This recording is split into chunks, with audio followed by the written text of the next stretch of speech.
bem, meus queridos irmãos e irmãs? É um prazer estar novamente aqui reunidos, né? Voltando agora, após o recesso aí que tivemos no mês de janeiro. Foram os três primeiros domingos nós tivemos de recesso, estamos voltando hoje no último. Tá certo? Esse período a gente normalmente para fazer planejamento, né? Rever algumas atividades que a gente está realizando na casa e também dar uma pausa para os trabalhadores, né? A gente rever um pouquinho os nossos caminhos. Os trabalhos mediúnicos, os trabalhos de assistência espiritual, eles continuam mesmo no recesso. É só a reunião pública que para, o estudo também, né?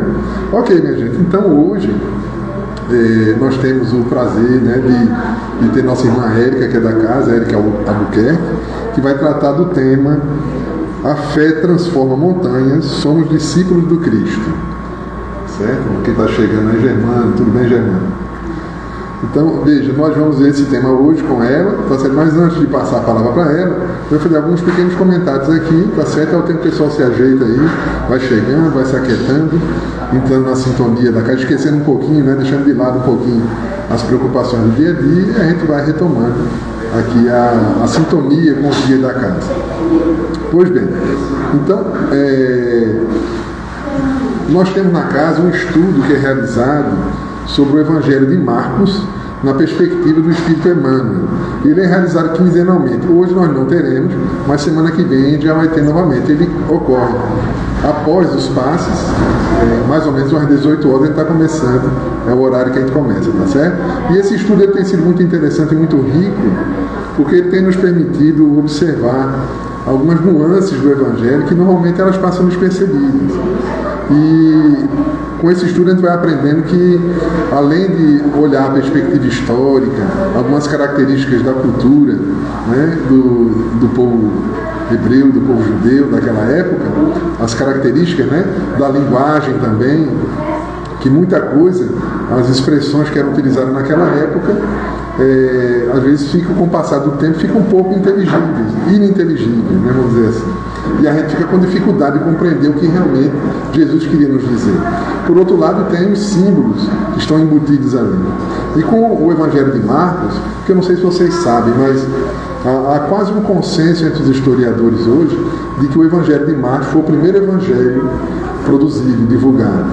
Né? Depois vieram de Lucas, de João e de Mateus. Não necessariamente nessa ordem, tá? Mas, inclusive, algumas pessoas questionam, porque no livro de Paulo Estevão, psicografado de Emmanuel, psicografado por Chico Xavier, há muita menção na época de Jesus, aliás, após a passagem de Jesus, das chamadas anotações de Mateus. E aí como é que pode, né? Muitos criticam esse livro mediúnico, dizendo que, peraí, mas há quase um consenso hoje que o de Marcos foi o primeiro. Como é que ele está falando lá que eles olhavam o Evangelho de Mateus? Mas na verdade não fala em Evangelho. O que se fala lá em Paulo e Estevão são as anotações de Levi ou anotações de Mateus, né? Que Levi mudou o nome para Mateus. Então eram as anotações que ele fazia, não tinha um corpo de um Evangelho ainda. Porque eu também não sei se vocês sabem, mas os primeiros escritos do Novo Testamento não são os evangelhos, são as cartas de Paulo. E somente a partir de Paulo, que Paulo nem sequer conviveu com Jesus na época do seu messianato. Então ele veio depois.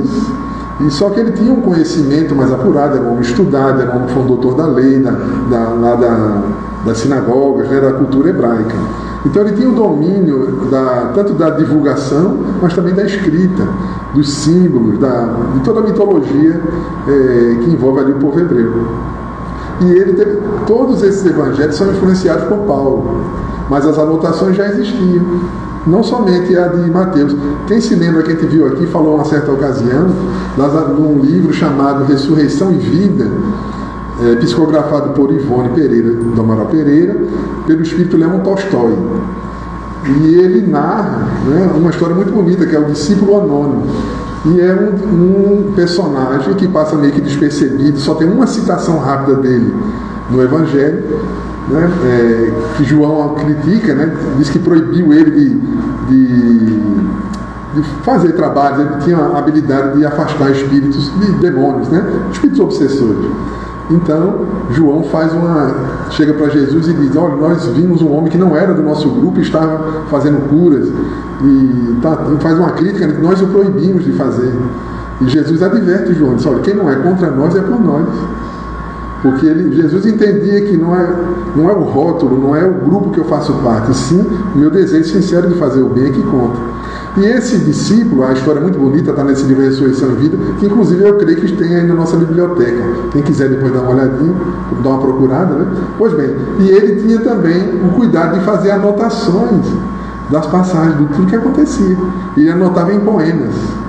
Era uma linguagem poética que ele utilizava. Então, muitas pessoas anotaram, à medida que iam vendo as coisas acontecendo, os ensinos do mestre, iam anotando. Certo? Pois bem, então ele está estudando o Evangelho de Marcos, que é um evangelho que Marcos ele era sobrinho de Barnabé, e Barnabé era aquele discípulo que trabalhou muito ao lado de Paulo de Tarso nas primeiras viagens de divulgação do cristianismo primitivo. E ele escreveu o evangelho dele com base nas memórias de Simão Pedro. Simão Pedro ia narrando suas memórias e ele ia montando o evangelho. Assim como Lucas escreveu o seu evangelho com base nas memórias de Maria, de Nazaré, no caso de Mateus e de João, eles escreveram suas próprias memórias, que eles eram apóstolos, né? Então tem toda essa riqueza, né, que a gente precisa se debruçar para voltar ao passado um pouco, conhecer um pouco melhor e entender que há muita simbologia. Então Jesus, olha, está lá no Evangelho de Marcos, capítulo 4, 33 e 34. Esse foi o último estudo que a gente fez. E com muitas parábolas semelhantes lhes expunha a palavra, conforme o permitia a capacidade dos ouvintes. Olha que bonito, né? Jesus ele falava por parábolas, não é porque queria esconder, era em respeito à capacidade de assimilação das pessoas. Assim como uma professora formada, né, em pedagogia, e que ela vai dar em licenciatura, ela vai dar a sua aula para uma turma do primeiro ano do fundamental, ela não vai ensinar tudo o que ela sabe.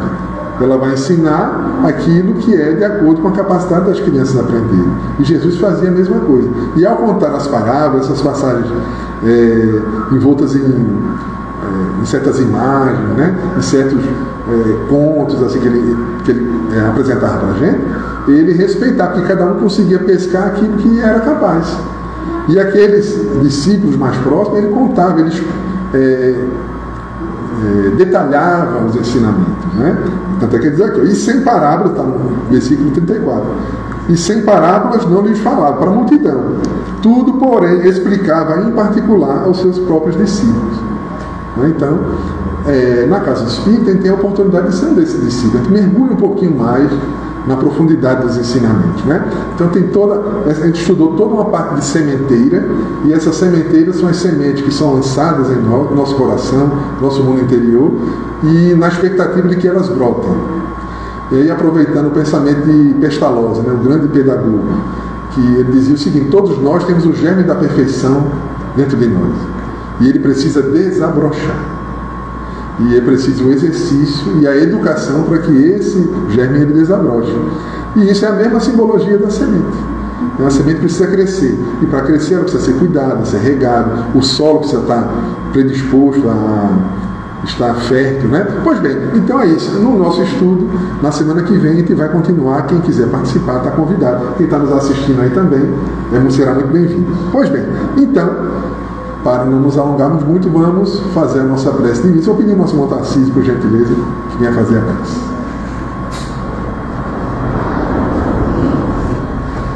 Boa tarde a todos. Boa tarde. Senhor Jesus, espiritualidade amiga, estamos iniciando o ano, nosso centro, e te pedimos muita luz, muita paz e muita fé. A nossa irmã Érica ilumine nossa irmã Érica, que com certeza vai falar muito bem disso. Te pedimos muita saúde, iluminar nossos irmãos que passam por dificuldades, essas guerras, essas tragédias todas no mundo. Ilumina a todos, conforte a todos, que tenhamos uma excelente semana, porque o Senhor é o nosso pastor e não nos faltará. Assim seja. Assim seja.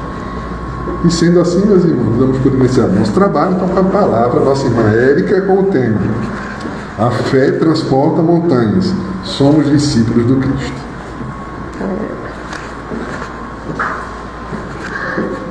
Tá bom. Muito boa tarde a todos. Boa tarde. Feliz ano novo presencial pra gente, né? com um tema aí desafiador, corajoso, né? Até depois que eu escutei assim falado, né? E aí me faz refletir sobre para onde temos direcionado a nossa fé. Já no finzinho, quando eu estava me preparando para falar hoje, me veio essa reflexão. Onde temos colocado a nossa fé? Ou seja, no que é que eu confio de fato? O que é que eu confio que vai acontecer na minha vida? O que é que eu confio que vai ser de mim? Para onde a minha fé ela é direcionada? Porque nós somos autores de nós mesmos, da nossa existência. Somos criados por Deus, mas somos autores e devemos ser os protagonistas da nossa própria história.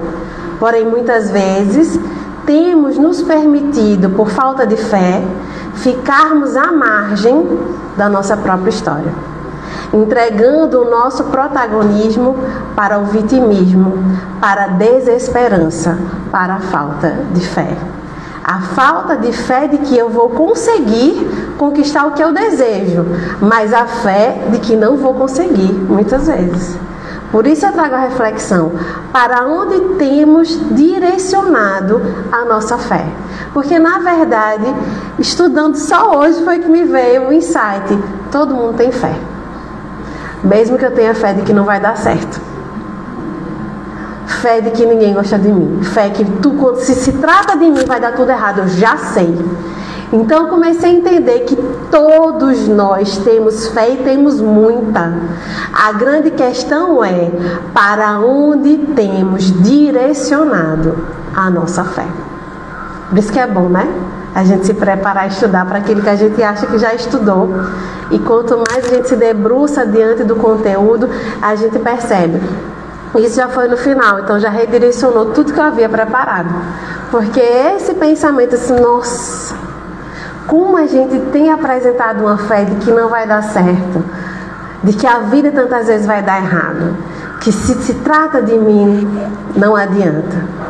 Então a minha fé está sendo direcionada para o pessimismo, para a tristeza excessiva, para a vitimização, para o não tem jeito, para o não adianta, para o já tentei de tudo. Preciso comentar, meu sobrinho entrou aqui, oi meu amor, ele oi.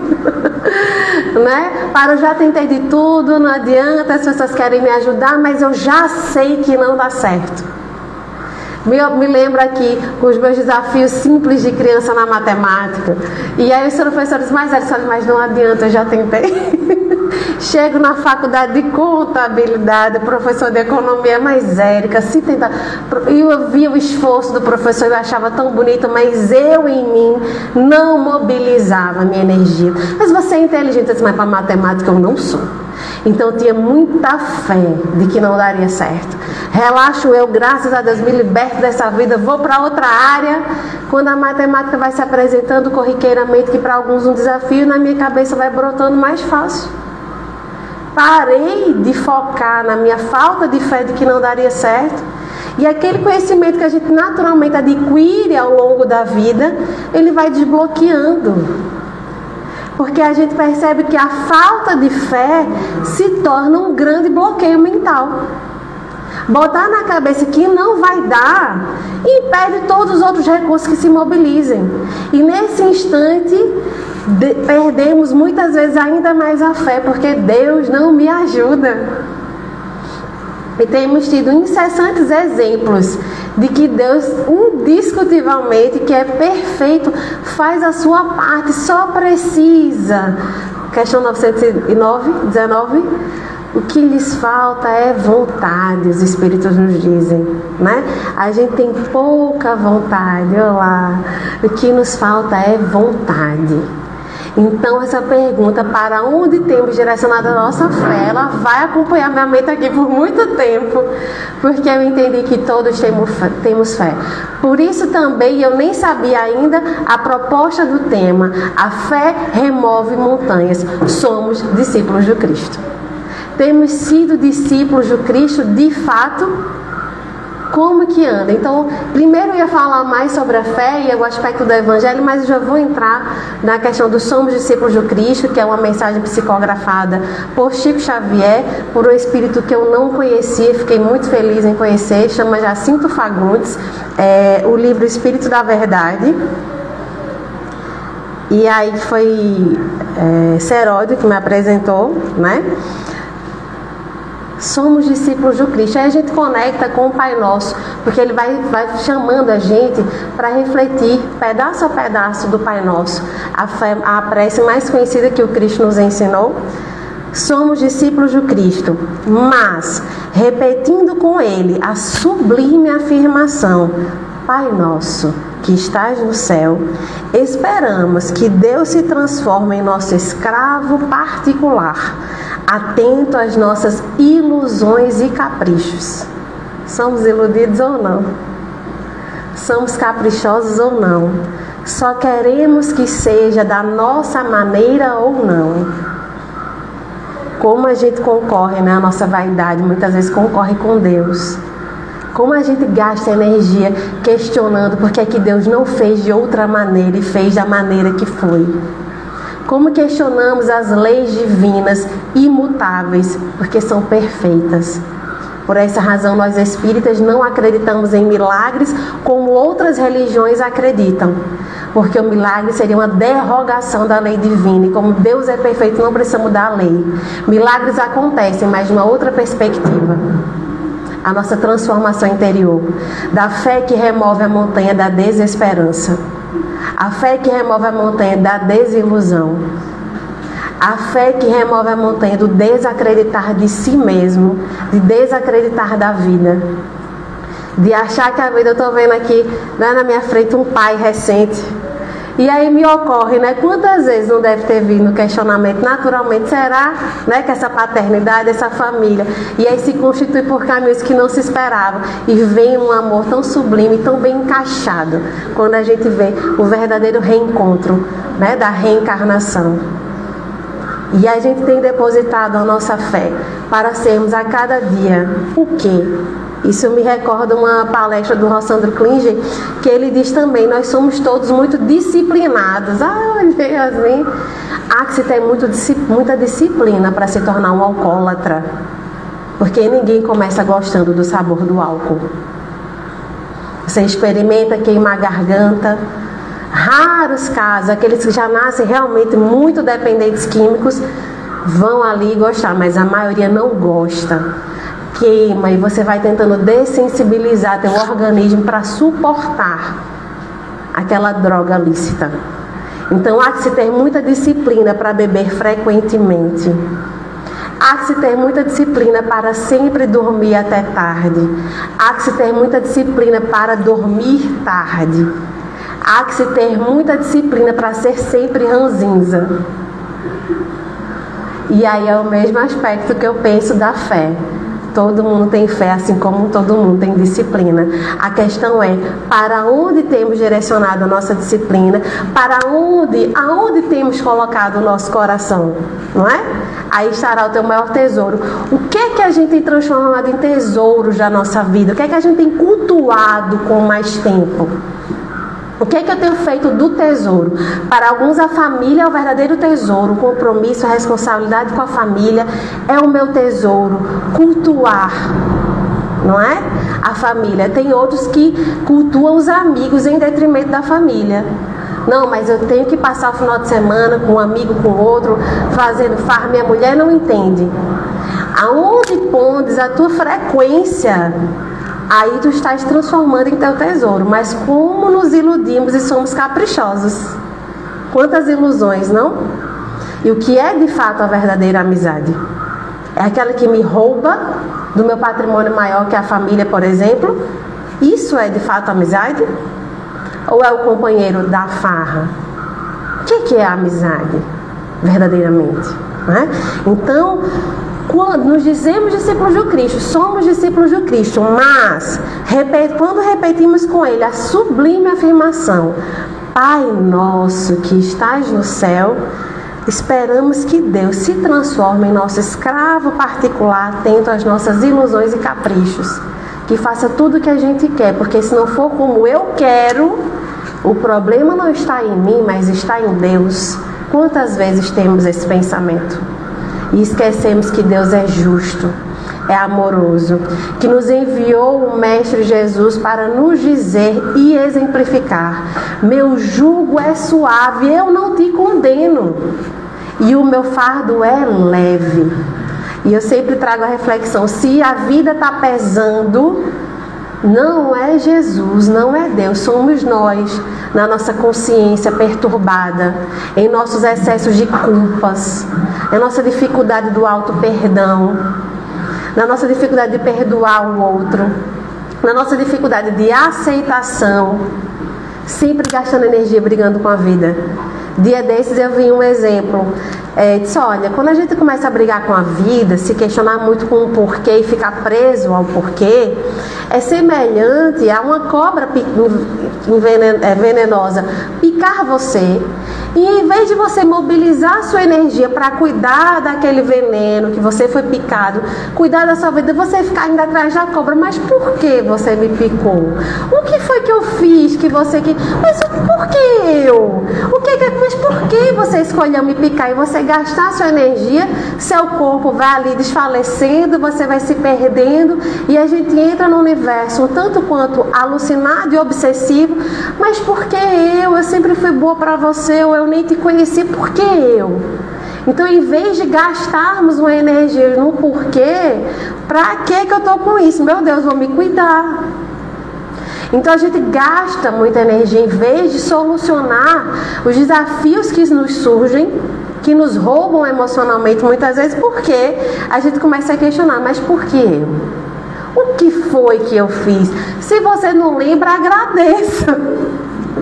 É porque você não dá conta de lembrar, porque meu jugo é suave, o meu fardo é leve. Se você não lembra, pode ser por isso. Uma outra opção de você não lembrar é porque a nossa arrogância é muito grande para enxergar. A nossa vaidade não dá conta. O nosso ego, que adora ser perfeito, irretocável, não gosta de ter sua imagem manchada, não consegue enxergar. É a arrogância pelo topo. Em casos outros, é misericórdia divina. Então, porque às vezes não é o mais importante, mas o pra quê? O que é que eu faço com isso agora? Eu tenho uma dor, eu tenho um desafio, eu tenho parentes difíceis na minha vida. Em vez de eu me questionar por que minha avó não me ama, gosta mais do meu primo do que de mim, o que é que eu faço com isso? O que é que eu posso fazer para me tornar melhor hoje? Se ela não sabe reconhecer meu valor, que pena para ela. Perdeu a oportunidade de ter um excelente neto amoroso, uma excelente neta amorosa. Então não é o problema mais meu. O porquê não interessa, porque você me picou, porque você me trouxe algum tipo de sofrimento. Para onde eu desejo caminhar, para onde eu vou elevar a minha energia, aonde eu vou cultivar o meu tesouro. Somos discípulos de Cristo. Contudo, redizendo junto a Ele as inesquecíveis palavras de submissão ao Criador: seja feita a vossa vontade, assemelhamos-nos a vulcões de imprecações, sempre que nos sintamos contrariados na execução de pequeninos desejos. Às vezes, até quando a gente explica algo a alguém uma vez e a pessoa não entende, isso causa uma irritação. Como esses vulcões: fulano é burro, dá aquela irritação. A gente não pensa. Tem uma fala na pedagogia, eu não me lembro qual teórico, que diz assim: se o professor, se o aluno não aprende do jeito que você ensina, então ensine de um jeito que ele aprenda. A gente fica querendo que o outro seja diferente. Se o desafio vem para mim, quem precisa mudar? Agora, não entendeu porque eu falei difícil, ou porque a pessoa tem um bloqueio, ou a pessoa não quer aprender. Aí é diferente, porque eu preciso decidir se eu vou continuar ali, me esforçando para dar o melhor, ou se eu vou precisar me retirar para não desperdiçar energia inutilmente. Tudo se trata de mim, mas não num lugar egóico, mas sim de onde eu me melhoro, onde eu me transformo, né? Então fala de Kardec, que eu sempre repito, que ela sempre comenta, Érica gosta disso aqui, que eu seja hoje melhor do que ontem e amanhã melhor do que hoje. Então não é, mas ele não aprende. Qual é a minha parte? Qual o meu papel? Qual o tom que eu estou usando para falar? Porque às vezes a fala é fácil, mas a minha energia é difícil. Existe isso também. Às vezes uma energia tão arrogante que mesmo falando fácil, eu te aboto, eu não aprendo. Então eu me faço fácil aqui também, eu me coloco aqui nesse lugar. Eu comento com o Sérgio Ivano que eu vejo isso em aula, nos grupos de estudo que ele estava comentando. Eu digo, amor, deve ser um esforço tão grande para Alain ensinar para a gente, porque a gente percebe o tanto que ele pesquisou e como ele vai descendo para alcançar a gente. Porque tem hora que a gente faz uns comentários, depois eu fico com vergonha do que eu falei. Isso deve ser tão difícil para ele. Quanta generosidade a gente... Nem tem uns colegas aqui de grupo, tá todo mundo rindo. Acho que não é só impressão minha, não. Então, é o papel de quem assume esse lugar. Então, a gente desenvolver a generosidade. Então, a gente aprender a agradecer o que recebe. E da outra parte, ele também, porque está exercitando essa maleabilidade, essa generosidade. É tão lindo isso que o cristianismo nos ensina, porque o que a gente faz sempre vai ser bom para os dois lados. Se não for, precisa ser ajustado. Lei de equilíbrio. Lei de equilíbrio. E às vezes a gente acha que ser discípulo do Cristo é fazer tudo pelo outro e nada por a gente. Aí são os mártires, é outro patamar, né? Desculpa aqui meu olho, quando eu passo protetor solar fica irritando aqui o olho, né? Então assim, tem gente também que só sabe se doar, não sabe receber. Isso também é desequilíbrio. Mas Deus, Jesus fazia por a gente, ele recebia de onde? De Deus. De Deus. Eu e o Pai somos um, bem nutrido, extremamente farto, não faltava, né? Joana de Ângeles nos diz: o amor é um sentimento que quanto mais se compartilha, mais se multiplica. Quanto mais a gente dá, mais ele cresce, mais tem, não falta. O amor que cobra, que é diferente do cobrar do equilíbrio, certo? O amor que cobra é aquele, eu fiz isso por você, então agora é sua vez de fazer por mim. Aí ele entra em desequilíbrio. Mas voltando para a proposta aqui da mensagem, é a questão da gente, na menor contrariedade, a gente fica que parece uma tempestade. E eu me lembrei disso. Tem gente que porque o outro não entendeu o que falou, já dá uma irritação, ou então não escutei, aí já fala gritando a segunda vez, né? Às vezes eu não escutei porque você falou rápido, ou porque você está longe, ou porque eu estou perto de uma panela de pressão chiando, um ventilador ligado, não estava preparado, não sabia que você ia falar agora. E a gente já vem no interpretando. Estou trazendo um exemplo assim, bem sutil do cotidiano do dia a dia, mas que vai somando e às vezes vai trazendo problemas, mas tem coisa muito maior aí, não é? Então a gente é discípulo do Cristo, a gente refaz com ele a súplica, seja feita a vossa vontade, mas a menor dificuldade a gente já fica que parece uma fera desgovernada. Muito obrigada. Obrigada, tem que ser manuzinho, né? Então é importante a gente pensar que tipo de discípulos temos sido. Meu primeiro contato com essa mensagem não foi fácil. Deu uma mexida aqui, né? Deu um constrangimento, um negócio aqui, né? Não aqui. Aí eu digo, eu não vou ficar com isso sozinha, eu vou compartilhar com os amigos. Não vou ficar constrangida sozinha. Somos discípulos do Cristo. Entretanto, refazendo com ele a súplica ao Pai de infinito amor, o pão de cada dia nos dai hoje, reclamamos a carcaça do boi e a safra do trigo exclusivamente para a nossa casa, esquecendo-nos de que ao redor da nossa mesa insaciável, milhares de companheiros desfalecem de fome. Para a gente que é espírita, e que estuda tanto que fora da caridade não há salvação, às vezes pode em alguns casos esse texto parecer distante, em outros casos não, né? A gente sofre porque às vezes tem tanto desperdício de comida e a gente sabendo que tem gente lá fora precisando, né? E a gente falta de se desorganizar, uma coisa que pesa. Mas eu estava justamente essa semana percebendo que os pacientes que eu atendo, que são almas mais angustiadas, desconhecem quase que completamente a palavra caridade e o seu sentido. Eu atendo almas angustiadas que não sabem o que fazer com dinheiro. Não sabem.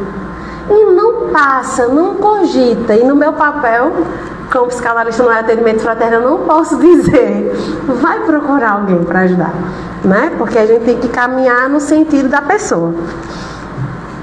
Mas eu percebo quantas almas mais angustiadas, não é um momento de angústia, certo? Não é uma crise de angústia, é uma existência, uma alma sempre angustiada.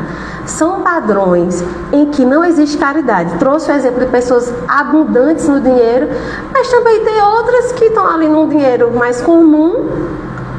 Não existe pensar no outro, não existe pensar que eu preciso ser hoje melhor do que ontem, não existe, se eu sou casada ou se eu sou casada, fazer da vida do meu cônjuge melhor. Inclusive, o que vem muito é: não sei se quero engravidar, não sei se quero esse compromisso. Olha, eu vi o meu pai doente, aí meu namorado foi e me acompanhou. No outro dia ele estava doente, precisou ir para o hospital. Eu fui por obrigação, porque ele foi ontem com meu pai, mas olha, não faz sentido para mim, não quero. E essa semana veio esse start, assim, que eu fui fazer um apanhado daqueles pacientes que demoram mais no processo. É o que falta o movimento de pensar no outro, porque gera muito desequilíbrio.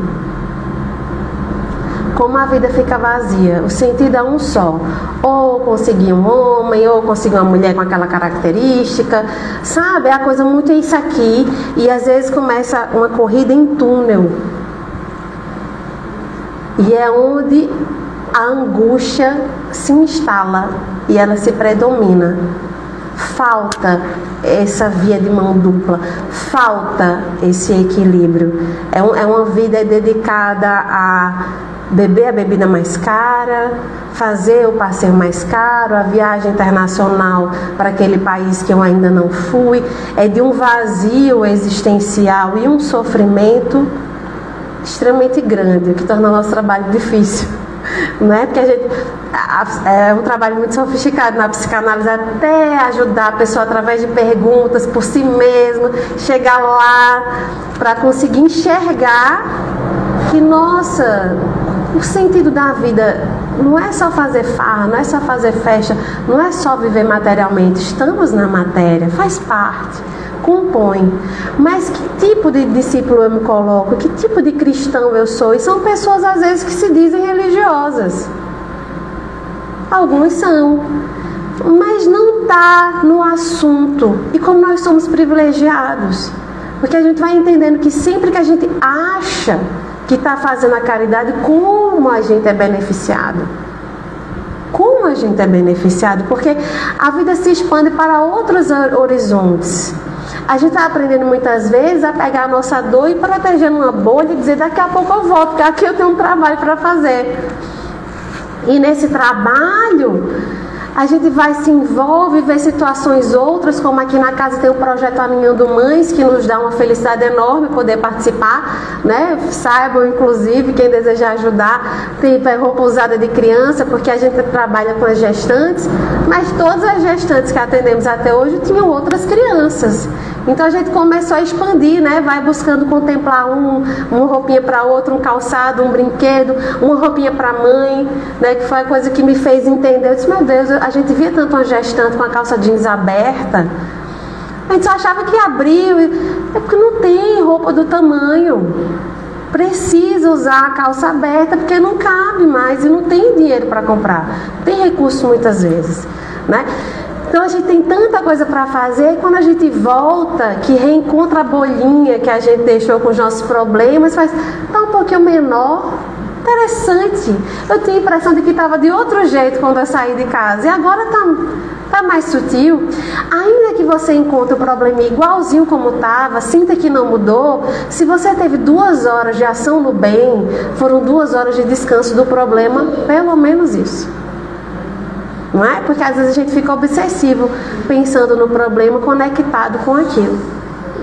Então, somos discípulos do Cristo, mas muitas vezes nos esquecemos do outro, né? A gente quer a comida só na nossa mesa, a gente quer a paciência só do outro para conosco, a gente quer os benefícios do mundo para conosco, mas não nos perguntamos quem eu tenho sido para o outro. Nossa, meu marido não me nota. De que maneira eu tenho notado o meu marido? Ah, meus filhos só querem, não fazem nada por mim. O que é que eu estou botando na conta deles? Os ombros deles dão conta de atender o que eu estou pedindo? Que ombro de pai e mãe sempre é mais forte. Sempre é mais forte. Eu vi um depoimento de Xuxa, hoje eu acho, ela falando que a mãe dela foi definhando, teve Parkinson, a alma foi saindo do corpo, o corpo foi paralisando. Ela disse: eu comecei a sentir saudade da minha mãe em vida. Eu procurava o olhar dela, eu não via. Eu queria o abraço dela, ela não tinha um movimento para dar. E as pessoas me diziam: você precisa dizer a ela que ela pode ir. Ela precisa ir, libere ela. Ela disse: eu não consigo. Ela disse: eu fui muito egoísta, eu não liberei minha mãe. Eu não consegui. Isso me lembra um sacrifício que me foi dado, o acesso a conhecer de uma mãe que entrou em estado de coma quando a filha tinha por volta dos 5, 6 anos de idade. E aí levaram a filhinha ao hospital depois de alguns dias para ver, não conseguiu reanimar, viram que a situação daquela mãe continuaria daquela mesma forma, e aí o pai levou a menina. Quando chegou na porta, que viu a mãe toda entubada, aquela coisa toda, disse que a criança travou, não conseguiu ir ver a mãe. Tinha 5 anos mesmo. Até a semana da menina fazer 15 anos. Aí ela comunicou: agora eu tô pronta. Ela foi, conseguiu ver, e aí me contaram, né? Que só alise a mão dela, converse com ela, cheire ela, vive esse momento da sua mãe. 3 dias depois, mais ou menos, a mãe desencarnou. E foi me dado acesso ao conhecimento, né, da mãe desencarnada, que ela tinha o direito de ter desencarnado no primeiro momento ali, quando ficou em coma, mas ela rogou a Deus, porque ela sabia que a filha não estava pronta. Porque eu conheço minha filha, me permita ficar na matéria até minha filha ter condições, porque ela não vai suportar saber que não veio me ver. Rogou a Deus. E disse que esses 10 anos passaram que ela não sentiu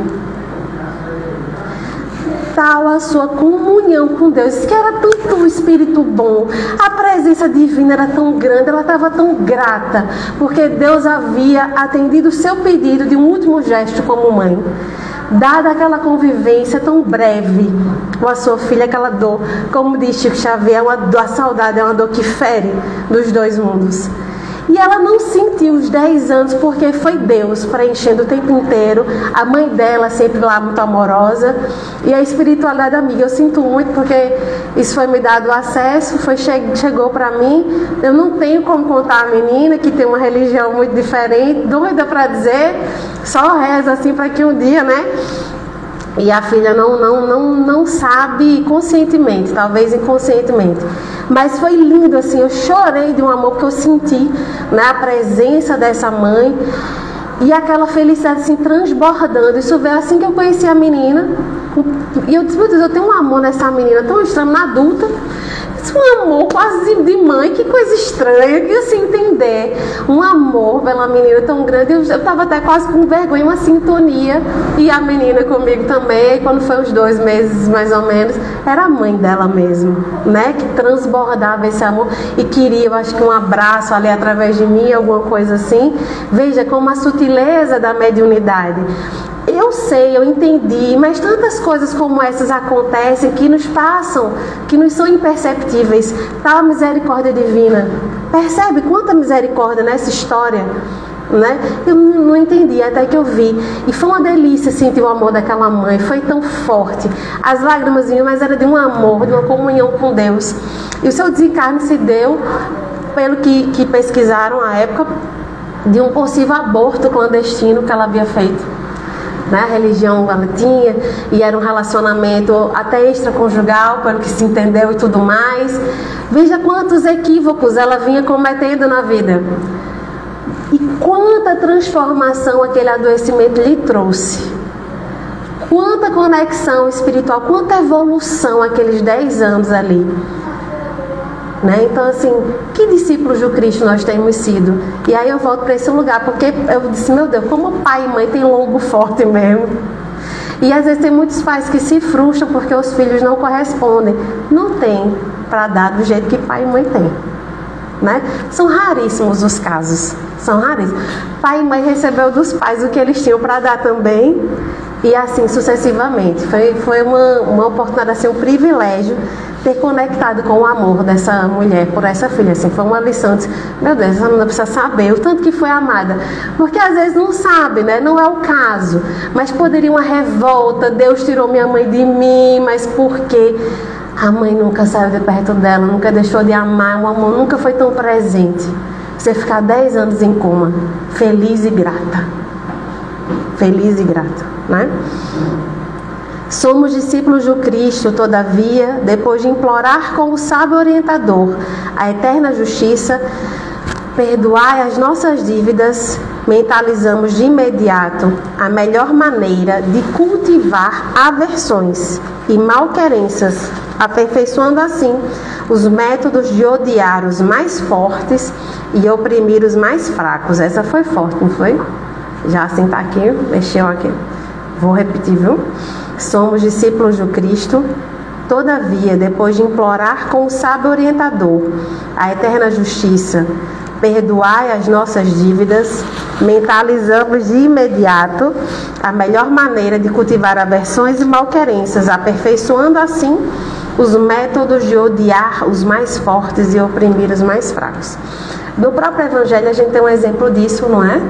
De uma situação em que a dívida é perdoada e quando ele é perdoado, que ele sai e vai cobrar o outro devedor. E o primeiro que perdoa a dívida te chama de volta agora, né? Vou desperdoar a dívida. A gente tem uma dificuldade muito grande em perdoar, sabemos disso. O quanto o perdão pode nos aprisionar, a falta dele, na verdade, e o quanto o perdão tem a capacidade de nos libertar. E às vezes a gente tem essa malquerência aqui que ele coloca e não perdoa para não tornar a vida do outro melhor. É como aquela história conhecida do sapo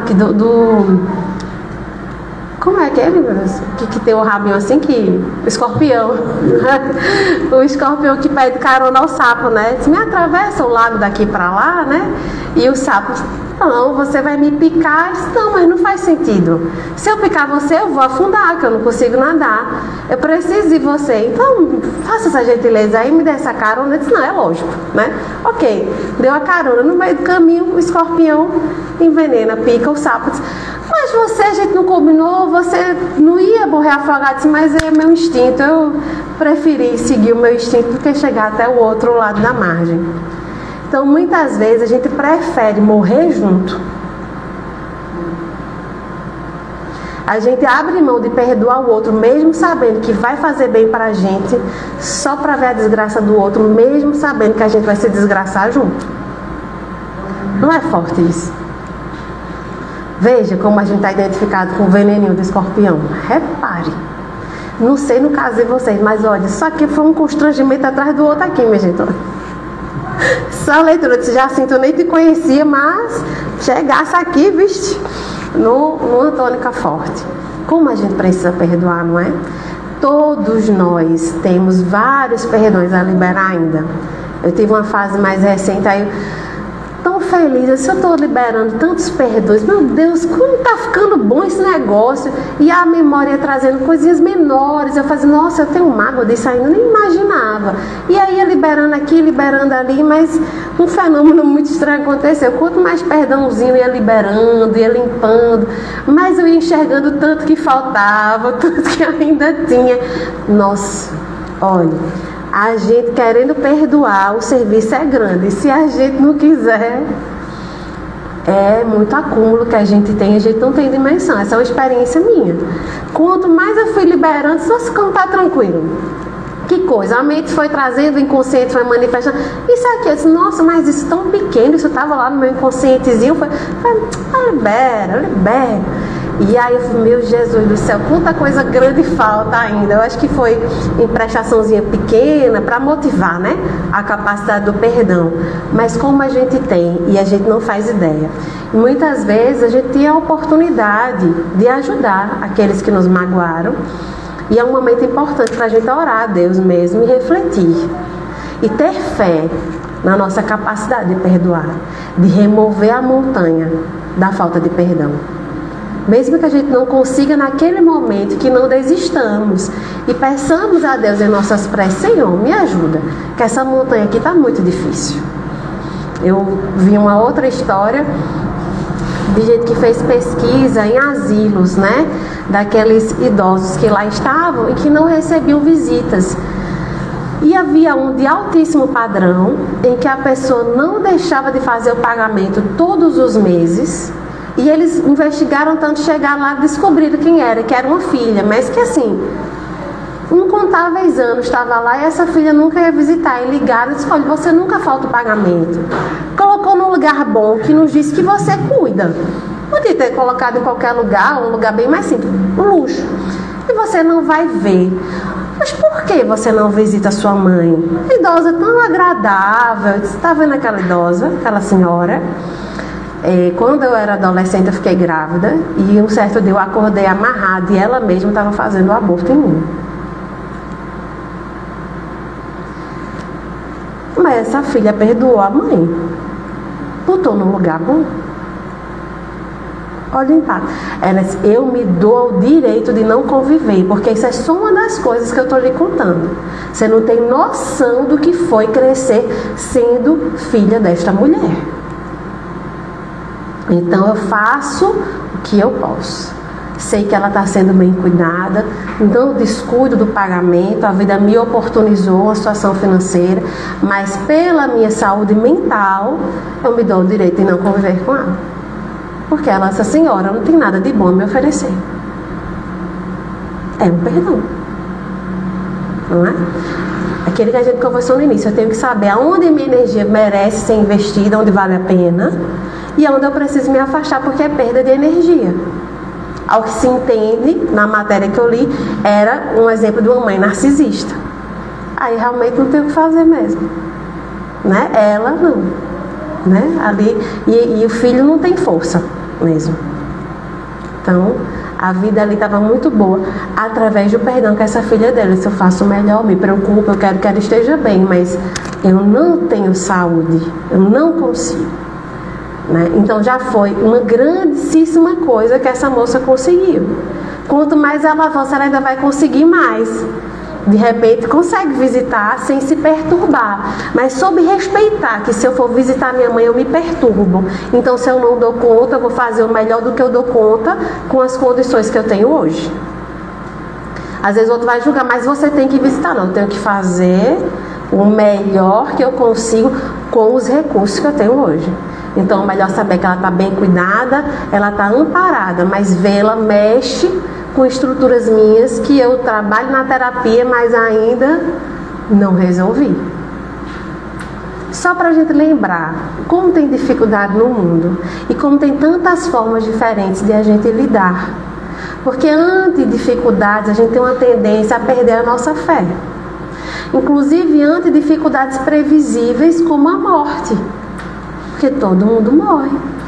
E todo mundo sabe que materialmente as pessoas morrem. Eu era muito católica, mas depois que minha mãezinha morreu, olhe, e aí vai lá e se revolta.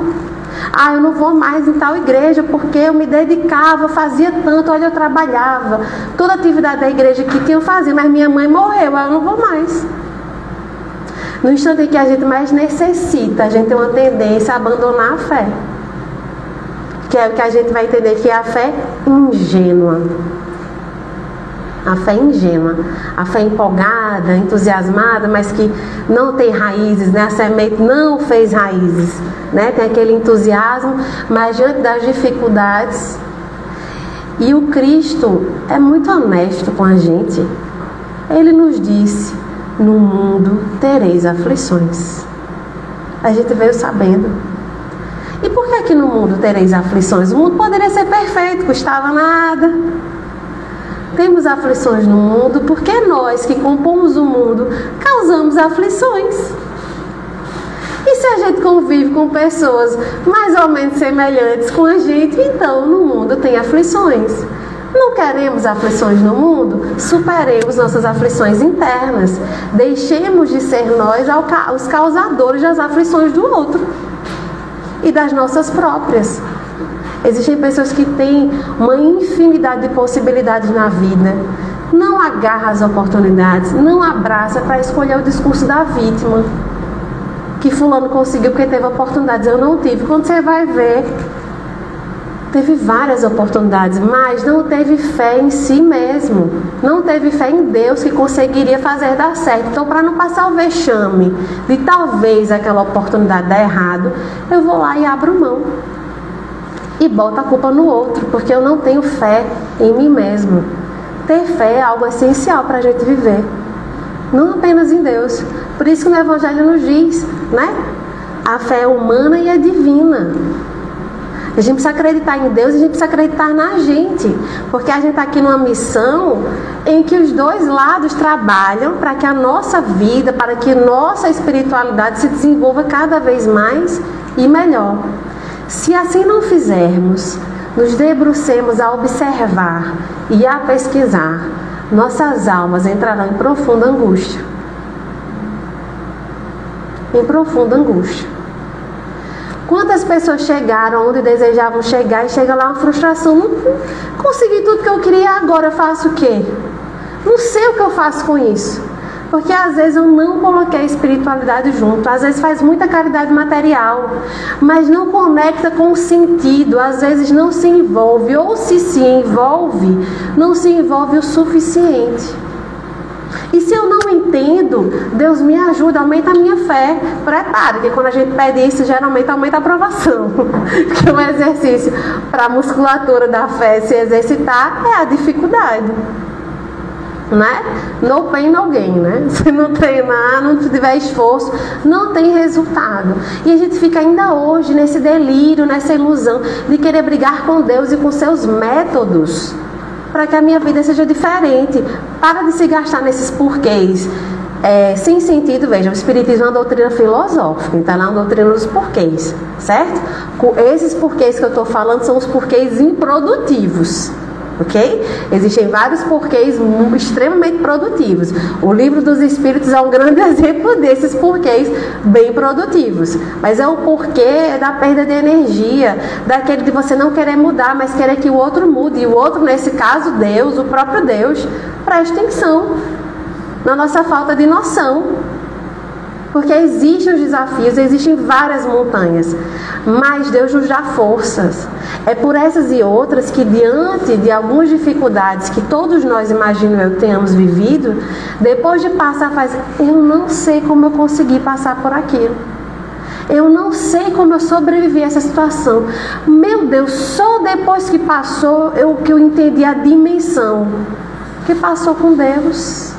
O mesmo exemplo da mãe que ficou 10 anos em coma. Passou que não sentiu. Eu sentia a energia daquela mulher dentro de mim me contando.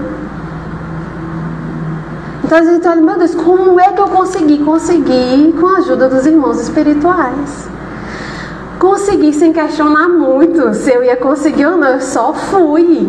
Confiando, acreditando. É assim que às vezes a gente consegue grandes feitos. Temos grandes doutores, pesquisadores, cientistas. Mas aquele que pede ajuda, ele tem resultado muito maior. Eu conheço cientista que acredita em Deus, pesquisador, mas que não ora para fazer o trabalho. Não é meu trabalho. Eu digo, meu amigo, não é. É de vocês. Estão me contando. Só peça para o seu amigo pedir ajuda a gente, que esse projeto é nosso. Não é só deles, não, mas é meu. Tem que fazer do meu amigo. Eles estão dizendo, só diga ele assim, só peça que a gente já está aqui. Eu não está indo, porque ele está bloqueando, não está permitindo. Eu quero pelos meus esforços, pelos meus próprios méritos. Maravilhoso querer pelos meus méritos, pelos meus esforços. Só cuidado para não confundir com arrogância. Eu não quero depois ter que agradecer a ninguém lá na frente e dizer que só eu consegui. Cuidado, porque às vezes é uma linha tênue que nos cega. E aí muitas vezes entramos em obsessões. Começamos uma obsessão simples, aquela perturbação do pensamento que dá para a gente identificar, depois a gente vai se perdendo. Não existe o eu sozinho, por mim, somente meu esforço. Não existe. Ninguém cresceu na vida, ninguém sobreviveu a questões difíceis, só eu.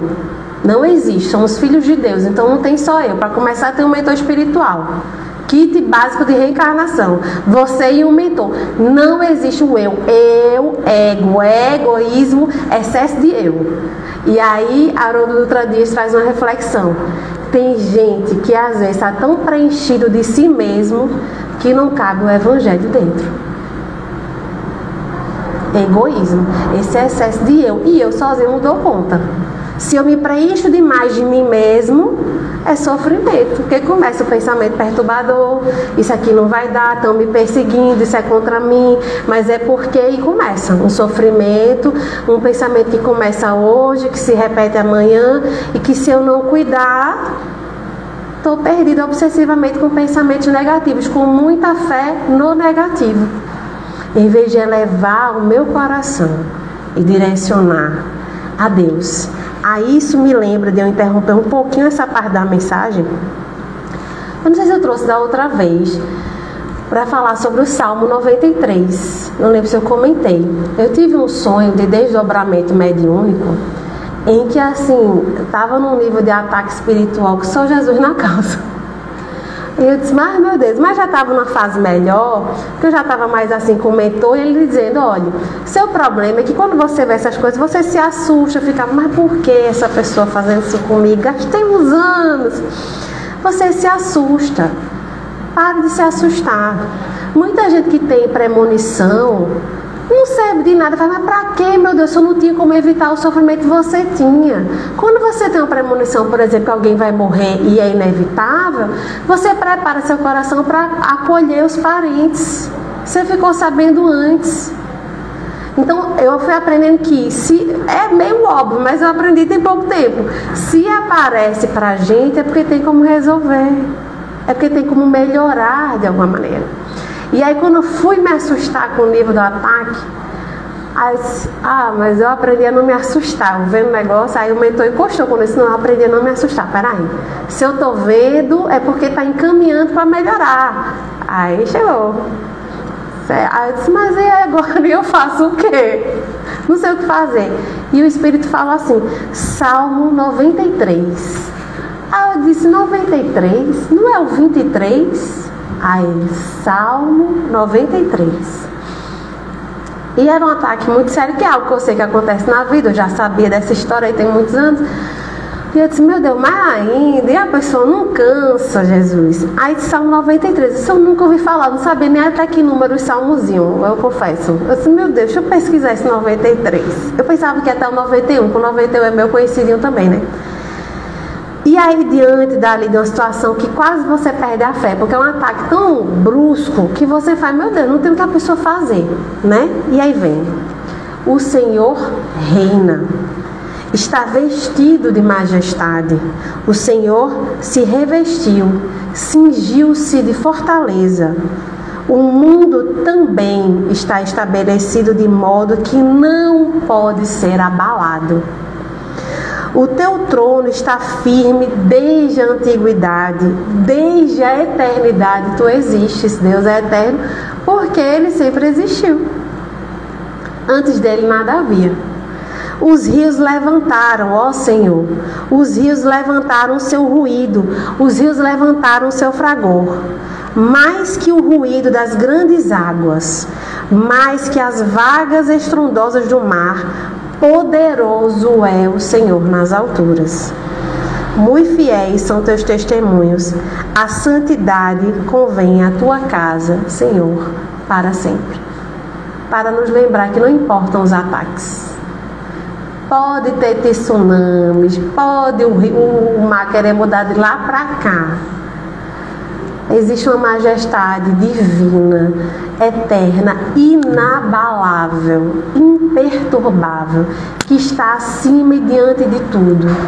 e com todo o seu coração amoroso nos enviou o Cristo como um testemunho vivo para a gente aprender com esse modelo como melhor viver, independente das cruzes que carreguemos, das injustiças que soframos, dos espinhos que nos coloquem.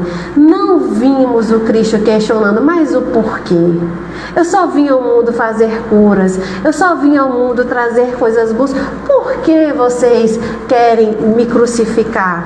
Não gastou sua energia fazendo isso. O tempo inteiro vibrando no Evangelho, nos ensinando que a cada passo de dor, de dificuldade, é uma oportunidade de dar testemunho de amor e comunhão com Deus. Como temos o hábito infantil de querermos tratamento especial, de querermos que para nós tudo seja melhor e mais confortável. Já é o melhor e mais confortável possível, especialmente diante daquilo que já praticamos no passado. A gente precisa aprender com o mestre. Uma vez eu fazendo um tratamento espiritual, e aí lembrei de Maria assim. Quando eu lembrei, veio uma conexão de uma imagem dela, como se fosse assim, naquelas múltiplas dimensões dos filmes, né, que colocam, tinha todas as cores, era uma aura que era quase um planeta, assim, um universo. E ela rodopiava assim, a imagem estática, mas girava como que gerando energia. E vindo assim, era como se fosse uma imagem de santo mesmo, não era como se fosse a personificação da mulher. E aquilo ali, e eu lembro que quando eu ia chegar naquele campo energético, a vibração só fazia assim, perdão, perdão, para o alto perdão. Para qualquer culpa, para qualquer dor, para qualquer sensação de punição que viesse, perdão, perdão. E isso era durante o tratamento espiritual que eu estava recebendo. E aí aquela força, aquela pujança, de como ela representa também, né, os ensinamentos do mestre, desse perdão, desse amor, dessa energia que pulsa, que vibra e que acolhe. Vou trazer a última estrofe aqui, que eu me alonguei nos exemplos e nas histórias, da mensagem do Somos Discípulos do Cristo. Mas convertemos o próximo em alimária de nossos interesses escusos, esquecendo o dever da fraternidade, para desfrutarmos no mundo a parte do leão. É por isso que somos, na atualidade da Terra, os cristãos incrédulos, que ensinam sem crer e pregam sem praticar, trazendo o cérebro luminoso e o coração amargo. E é assim que, atormentados por dificuldades e crises de toda espécie, a aflitiva colheita de velhos males, a cada qual de nós tem necessidade de prosternar-se perante o Mestre Divino, à maneira do escriba do Evangelho, guardando na alma o próprio sonho de felicidade, enfermiço ou semi-morto, a exortar em contraditória rogativa: Senhor, eu creio, ajuda a minha incredulidade. Como a gente precisa, não é? Reconhecer nossas dificuldades, de crer num mundo melhor. Lembra aquela música que teve We Are World, né, com o Michael Jackson? Como traz pra gente esperança? Como as pessoas que escutam aquela música se sentem bem? Como as pessoas que foram gravar aquela música, a atmosfera, como estava todo mundo envolvido em querer fazer o bem? Então, que a gente consiga ter em nossos corações e aplicar cada vez mais e melhor na nossa prática o próprio Mestre dentro dos nossos corações. E me lembra uma canção do Padre Zezinho: amar como Jesus amou, sentir, né, viver como Jesus viveu. Hoje, agora, a gente ainda não consegue, mas o amanhã começa no agora. Que tenhamos todos muita fé. Obrigada, boa tarde.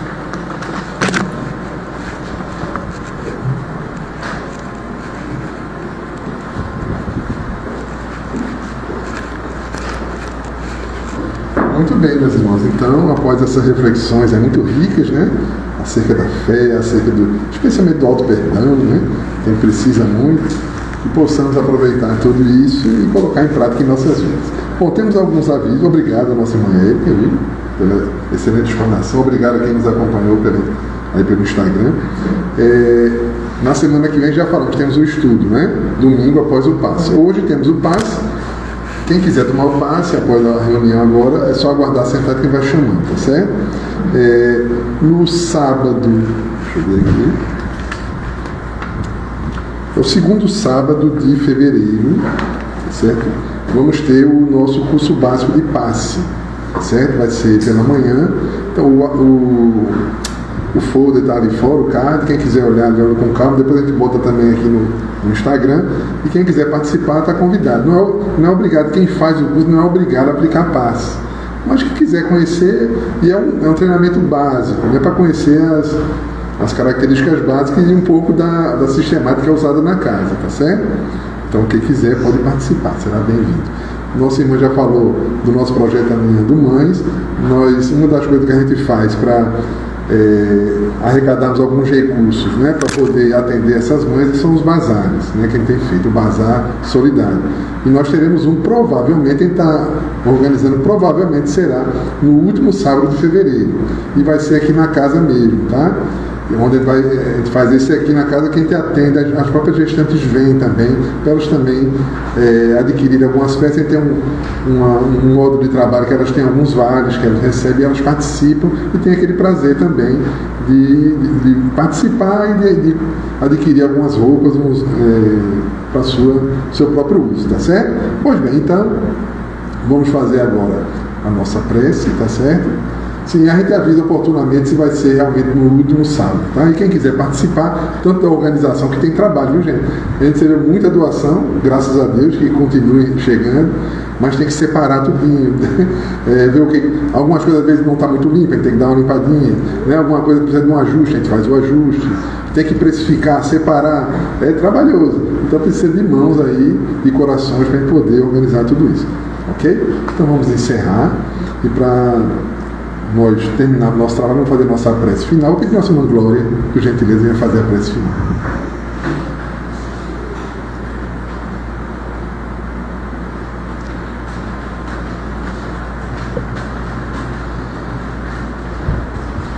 Meus irmãos, vamos fechar nossos olhos, serenar nosso coração, pedir a Deus Pai Todo-Poderoso que nos proteja, nos abençoe no dia de hoje, nos dê força e fé, abençoe a nossa semana, os nossos familiares, a nossa vida, os nossos planos, que Deus nos livre de todos os males, que assim seja. E sendo assim, meus irmãos, pedimos permissão ao Mestre Jesus para encerrar nosso trabalho, desejando a todos muita paz.